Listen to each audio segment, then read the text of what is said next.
going to be talking about masculinity and mental health, since this week is Mental Health Awareness Week. We're going to be having a discussion, and feel free to disagree with anything you see in these videos. In fact, if you do, tell me about it, talk about it.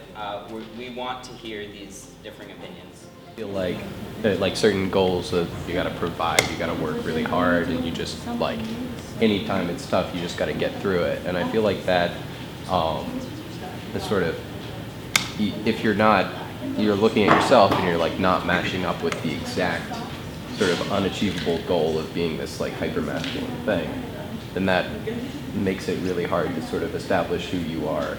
My dad, because at the time when he first immigrated into America, he knew, he did not know a word of English in high school.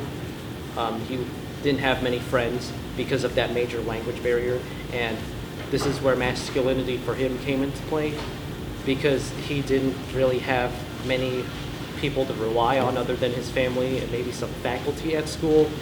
He was forced to man up in himself and like adjust to the society, and as time went on, like that masculinity, although sometimes it may be toxic, in the case of my immigrant father living in America now, it actually helped him. He persevered, and he is now a fluent English speaker, just like my mom is.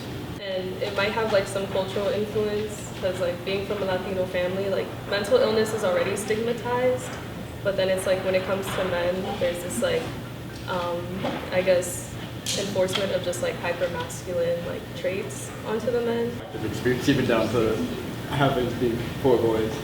I don't know if it's like in my experience too, like if I was upset about something and I didn't want to talk about it, then either I talked about it or I got in trouble.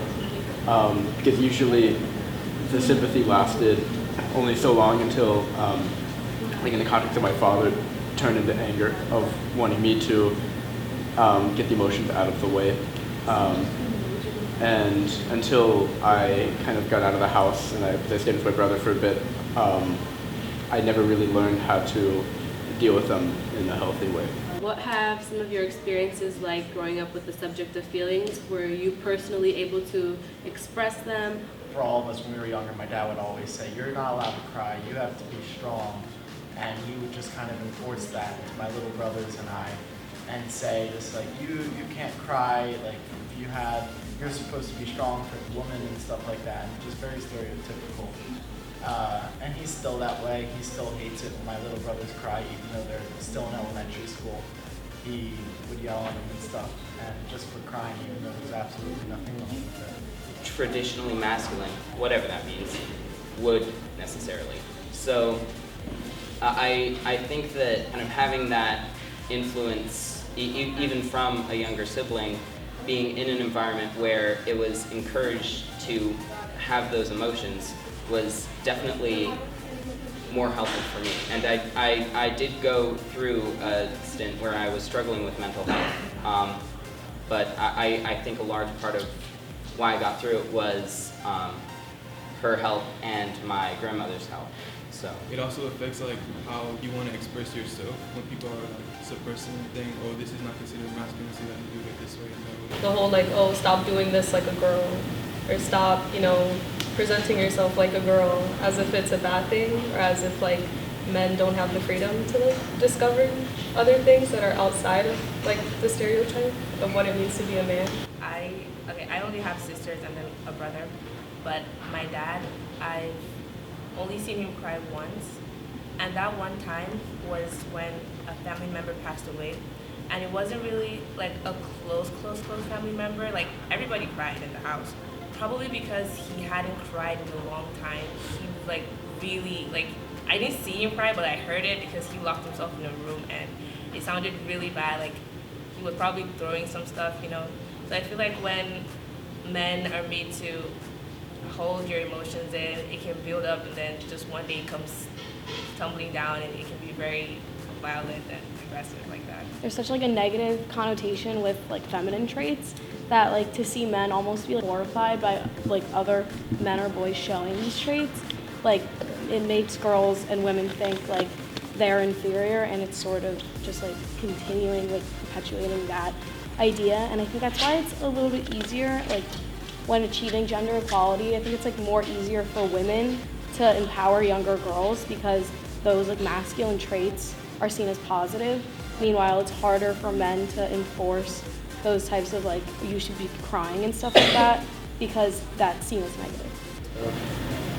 Over issues against you was right, or like, you just start talking smack or whatever, because it's mad. I'd start to cry oftentimes, and he'd slap the table and told me, like, he was screaming at me, man up, like, why are you crying? I'm not even doing anything. My gut reaction was to get out of public as fast as I could, and this was maybe a year and a half ago. So I'll just throw that out there because I like to say that I'm in touch with my emotions and I try and exhibit my masculinity in a relatively healthy way, but looking back on that, something so relatively recent, I'm kind of surprised at myself for doing that, but I think it plays into the overarching stereotype of don't cry in public. Men become emotionally detached because I've seen my brother go from like when he was younger he used to cry to now like he shows no emotion, and like I cried in front of him one time when he was like kind of being mean to me about it. He was like, why are you crying, man up, like you're 18 now, like you're not supposed to be crying anymore. Particularly men, there's a lot of your value is sort of attached to monetary value, and so like unless you're succeeding at like goals and like continuing to progress and like, you know, making money, having the things, then it's like you don't really have a lot of value, or at least you don't feel like you do. Do you think that it plays a part in the stereotype of what it's like to become a man? Worth comes from what they can give and what they can do, which is, I think, largely why much more than women you see men trying to impress people, which is why you have the jackass at the party who whips out the acoustic guitar and strums Wonderwall. So if a guy feels like sacrificing himself is the ultimate way that he can give value to the world, if giving value to the world is what he's been pinned with his whole life as what he's worth, then I feel like it makes sense that you would have men who would sacrifice themselves for their country because that's their purpose. I've only seen my dad cry once, and that was when I was a kid. Since then, I've never seen him cry, and I guess that's kind of like something I've adopted from him. Like when something sad happens, like I would kind of just sit there and look at it, like, and I feel like that's kind of healthy, I guess. Growing up like in a household with toxic masculinity, I feel like this often gets like passed down. So like with like examples like people like who grow up around like dads like teach them like man up, like don't cry, like they're gonna teach their kids that, and then it just becomes like cyclical, and then people still all feel the same like pain and weight that like comes with it. And you know, like I was kind of sad, and then they asked me to do something else, and I started doing it, and they're like, come on, man up, it's not that big of a deal. And like some of it comes with the fact that people don't know how big of a deal it is to someone else. Like you may say something to someone else, and they would get really upset, and you'd be like, why are you upset? It's just because you don't see how they perceive that comment. I was fairly comfortable with my masculinity, and as I said, I'm still figuring out where it stands now, but I am comfortable and I don't feel the need to man up